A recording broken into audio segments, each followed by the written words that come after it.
Hello, I'm Van with Bekaert. I'm here with Keith today. So we get a lot of questions, Keith, on our website, fencing.bekaert.com. We have an Ask the Fence Pro section. You can go in and submit your questions. But one of the ones we get quite a bit is asking about stapling. What's the proper way to staple? Right, and Van, when we get these questions, we always tell people, do not hard staple. And there's a reason behind that. But first of all, we probably need to explain what is a hard staple. A hard staple is when you drive the staple all the way against the wire and seat it down against the post. And that product cannot move, it cannot react, it cannot slide back and forth and work brace to brace. This high tensile needs to be able to heat and cool, but this is how we recommend to staple. That's right, Keith. So you've got just a little bit of room for this wire to move. So like you said, if we get heat and cooling, the wire is going to expand and contract some. But also if we take impact, so this is a smooth wire fence.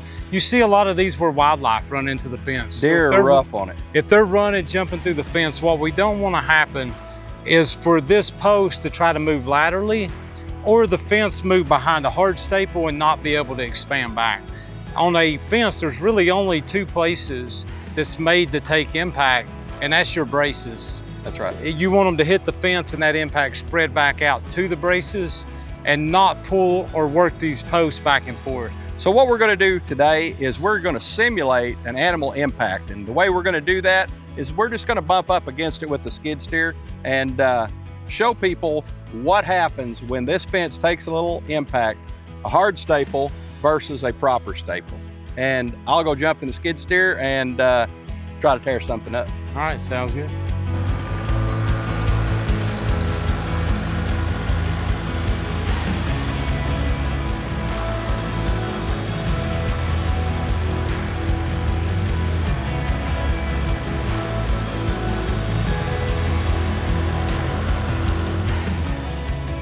So what happens, Van, is when I put the impact on it, it slid the wire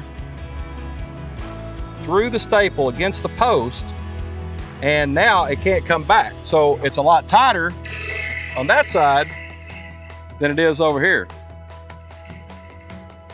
Now the one that was properly stapled, you can see it impacted the post, Yeah. but it's still loose, it's still holding it up. But the tension on this side is the same as the tension on that side.